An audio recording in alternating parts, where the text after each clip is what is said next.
ഇനി അടുത്ത കോമ്പറ്റീഷൻ എന്ന് പറയുന്നതാണ് ബ്രോക്കൺ കമ്മിറ്റ്മെന്റ്. കോമ്പറ്റീറ്റർ അല്ല നമ്മളിൽ നിന്ന് കസ്റ്റമറെ കൊണ്ടുവന്നത്, നമ്മളാണ്, അല്ലേ? കസ്റ്റമറും നമ്മളും തമ്മിലുള്ള, സ്റ്റാഫും നമ്മളും തമ്മിലുള്ള, സ്റ്റാഫ് നമ്മളാണ് ഓണർ, സ്റ്റാഫും നമ്മളും തമ്മിലുള്ള കണക്ഷൻ നഷ്ടപ്പെടുന്നു, കസ്റ്റമറും നമ്മളും തമ്മിലുള്ള കണക്ഷൻ നഷ്ടപ്പെടുന്നു. അങ്ങനെ നഷ്ടപ്പെട്ട് കഴിഞ്ഞാൽ that is called broken chain. നമ്മുടെ ബിസിനസ്സിൽ ഒരിക്കലും തന്നെ നമുക്ക് എന്ത് ചെയ്യാൻ പറ്റില്ല, ഗ്രോ ചെയ്യാൻ പറ്റില്ല. ഒരു ട്രാപ്പാണ്. നമുക്കൊരിക്കലും ഗ്രോ ചെയ്യാൻ പറ്റാത്ത രീതിയിൽ നമ്മുടെ കുരുങ്ങിപ്പോവും, നമ്മുടെ ബിസിനസ്സിന് ഗ്രോ ചെയ്യാൻ പറ്റാതെ വരും. അതുകൊണ്ട് തന്നെ അങ്ങനെ സംഭവിക്കാതിരിക്കണമെങ്കിൽ റെഗുലറായിട്ട് നമ്മൾ കസ്റ്റമർ കമ്മിറ്റ്മെന്റ് കീപ്പ് ചെയ്യാം. കസ്റ്റമർ ഹാപ്പിനെസ് ഹൈലി ഫോക്കസ്ഡ്, സ്റ്റാഫിന്റെ ഹാപ്പിനെസ്സും ഹൈലി ഫോക്കസ്ഡ്. സ്റ്റാഫ് നമ്മുടെ ബിസിനസ് ഗ്രോ ചെയ്യണമെങ്കിൽ രണ്ട് ടീമും നമ്മുടെ കയ്യിൽ സ്ട്രോങ് ആയിട്ട് നിൽക്കണം. ക്വാളിറ്റിയുള്ള സ്റ്റാഫും കമ്മിറ്റഡ് ആയിട്ടുള്ള സാറ്റിസ്ഫൈഡ് ആയ കസ്റ്റമറും.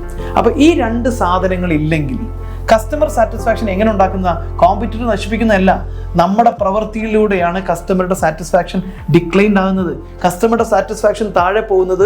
നമ്മൾ കസ്റ്റമർക്ക് കമ്മിറ്റ് ചെയ്ത് സർവീസ് കൊടുക്കാതിരിക്കുമ്പോഴാണ്, നമ്മൾ കസ്റ്റമർ ഹാപ്പി ആക്കാതിരിക്കുമ്പോഴാണ്, നമ്മൾ കസ്റ്റമർക്ക് വേണ്ടത് ചെയ്യാതിരിക്കുമ്പോഴാണ് കസ്റ്റമറുടെ ഹാപ്പിനെസ് താഴെ പോകുന്നത്. രണ്ടാമത്തെ സാധനമാണ് സ്റ്റാഫിന്റെ കമ്മിറ്റ്മെന്റ്. സ്റ്റാഫിന്റെ കമ്മിറ്റ്മെന്റ് കുറയുന്നത് ആരുടെ പരാജയ? കോമ്പറ്റീറ്ററുടെ പ്രശ്നമാണോ? അല്ല, നമ്മുടെ പ്രശ്നമാണ്. സോ ബ്രോക്കൺ ചെയിൻ എന്ന് പറഞ്ഞാൽ അടുത്ത ഏതാണ്? Broken chain.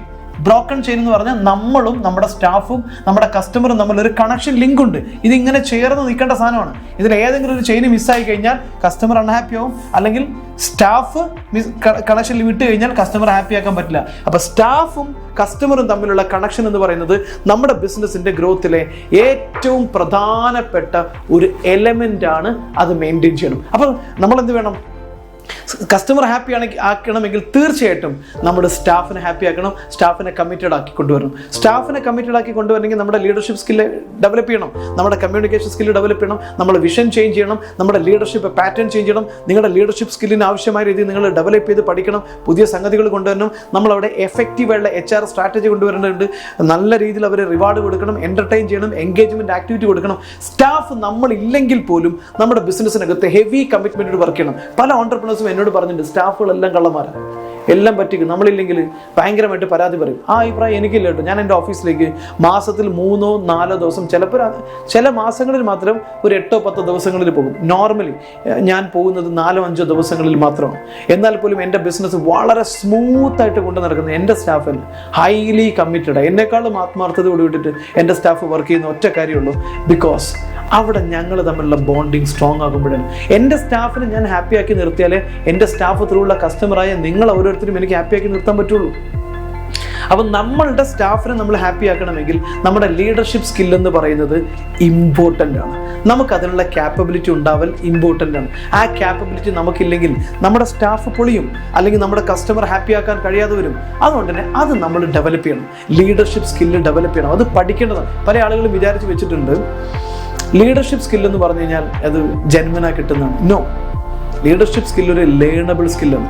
ജോൺ സി മാക്സ്വെല്ലിൻ്റെ വളരെ പ്രശസ്തമായിട്ടുള്ളൊരു സ്റ്റേറ്റ്മെൻ്റ് ഉണ്ട്. നിങ്ങളുടെ ബിസിനസ്സിൻ്റെ വളർച്ച എന്ന് പറയുന്നത് നിങ്ങളുടെ ലീഡർഷിപ്പ് കപ്പാസിറ്റിയുടെ ലിമിറ്റ് വരെ മാത്രമാണ്. നിങ്ങളുടെ ലീഡർഷിപ്പ് കപ്പാസിറ്റി ഇതാ, ജസ്റ്റ് ഒരു എക്സാമ്പിൾ പറയുന്നത്, നിങ്ങളുടെ ലീഡർഷിപ്പ് കപ്പാസിറ്റി ഈ ബോക്സിൻ്റെ അകത്തുള്ളതാണ് എങ്കിൽ നിങ്ങളുടെ ബിസിനസ് ഒരിക്കലും ഈ ബോക്സിൻ്റെ പുറത്തേക്ക് വളരില്ല. നിങ്ങളുടെ ലീഡർഷിപ്പ് കപ്പാസിറ്റി ഈ ബോക്സിൻ്റെ അത്രയാണ് എങ്കിൽ, ജസ്റ്റ് ഒരു എക്സാമ്പിൾ ആണ്, നിങ്ങളുടെ ബിസിനസ്സിന് ഒരിക്കലും ഈ ബോക്സിന് അപ്പുറത്തേക്ക് വളരാൻ പറ്റില്ല. ഈ ബോക്സിന് അപ്പുറത്തേക്ക് ഇത് വളരണമെങ്കിൽ നിങ്ങളുടെ ലീഡർഷിപ്പ് കപ്പാസിറ്റി എന്ന് പറയുന്ന ബോക്സിനെ നിങ്ങൾ വലുതാക്കണം.